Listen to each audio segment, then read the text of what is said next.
내 몸을 지키는 건강백서, 건강업, 울산업. 안녕하세요, 박성은입니다.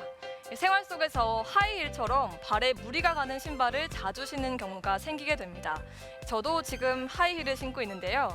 이 하이힐을 신으면 키도 더 커 보이고요. 왠지 더 날씬해 보이는 기분 탓인지 여러 가지 불편함에도 불구하고 많은 여성들이 이 하이힐을 포기할 수가 없는데요. 그런데 이 하이힐이 다양한 발 질환을 유발하는 주범이라는 사실 알고 계신가요? 그 대표적인 것이 바로 무지외반증입니다. 날씨가 점점 더워지면 발을 노출하는 빈도가 잦아지게 되면서 이 무지외반증으로 고민하는 분들이 많아진다고 하는데요. 건강업 울산업 오늘 이 시간에는 무지외반증에 대해서 자세히 알아보겠습니다. 이승주 전문의와 함께합니다.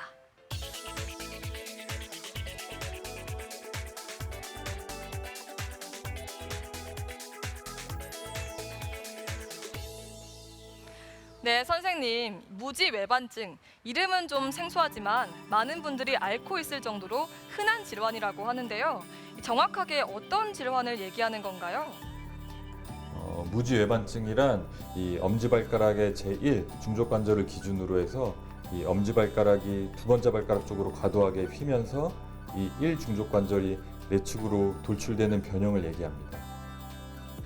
네, 무지외반증 하면 주로 하이힐을 자주 신는 여성들에게서 나타나는 것으로 알려져 있는데요. 그렇다면 무지외반증은 여성에게서만 생기는 질환인가요? 그렇지는 않습니다. 하이힐 같은 신발이 무지외반증의 가장 큰 원인 중에 하나이기도 하고 여성이 남성보다 관절이 유연하기 때문에 여성에서 더 잘 발생하긴 하지만 무지외반증의 경우에는 가족력이 있는 경우가 50%에서 80%까지 다양하게 보고되고 있고 평생 낮고 넓은 신발을 신는 남자한테서도 생길 수 있는 변형입니다. 네, 그렇다면 내가 무지외반증인지 알 수 있는 자가 진단법이 있을까요?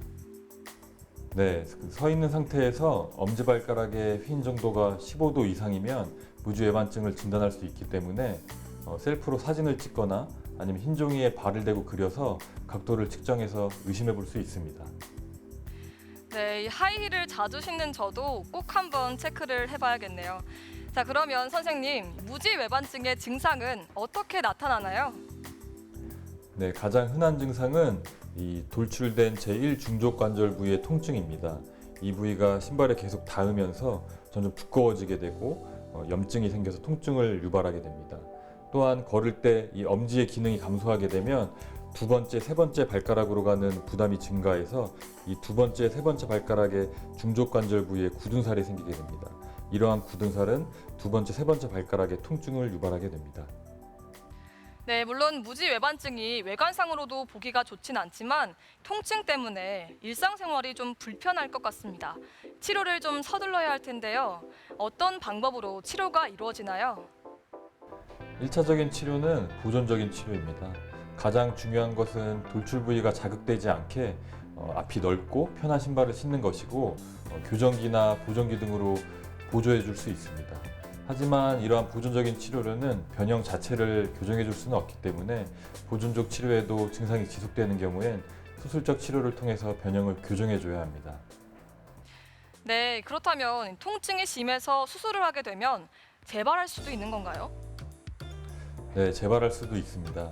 수술 후 조기에 엄지발가락에 체중을 싣거나 폭이 좁은 신발을 다시 신게 되면 재발 위험성이 더 높아지기 때문에 수술 후에도 지속적으로 관리가 필요한 질환입니다. 네, 그럼 마지막으로 어떻게 해야 이 발 건강을 지킬 수 있을지 좋은 방법이 있다면 좀 알려주시죠. 네, 발 건강에 가장 중요한 것은 신발입니다. 발에 무리가 가지 않게 폭이 넓고 굽이 너무 높지 않은 푹신한 신발을 신는 것이 가장 좋을 것 같고 발에 가는 부담을 줄여주기 위해선 적절한 체중을 유지하는 것도 중요하겠습니다. 또한 오래 걸어야 하거나 하루 종일 서서 일하시는 분들의 경우엔 중간중간 휴식 시간을 가져서 발 마사지도 해주고 스트레칭도 해주고 또 일과 후에는 족욕 등을 통해서 관리를 해주는 것이 발 건강에는 도움이 되겠습니다. 네, 말씀 잘 들었습니다. 발은 단순히 우리 몸을 지탱하는 역할만 하는 것이 아니라 심장 다음으로 우리 몸에서 혈액을 조절할 수 있는 곳입니다. 그래서 발을 우리 몸의 또 다른 심장이라고 부르기도 하는데요. 발 건강을 위해서는 평소 발이 보내는 신호에 관심을 가지는 것이 무엇보다 필요하겠죠. 건강한 울산업 오늘은 여기까지고요. 요가 동작 함께 배워보시면서 저는 여기서 인사드립니다. 고맙습니다. 오늘 저와 함께 배워보실 자세는 발목, 종아리, 허벅지, 무릎 관절을 함께 강화시켜주는 전사 자세입니다. 자, 다리를 1m로 넓게 벌려주시고 양손 허리 가볍게 잡아주세요. 자, 오른발은 오른쪽으로 90도, 왼발은 60도, 내 몸통을 오른쪽 방향으로 회전해줍니다. 자, 호흡 마시며 척추를 길게 늘리고 내쉴 때 앞무릎을 살짝 굽혀주세요.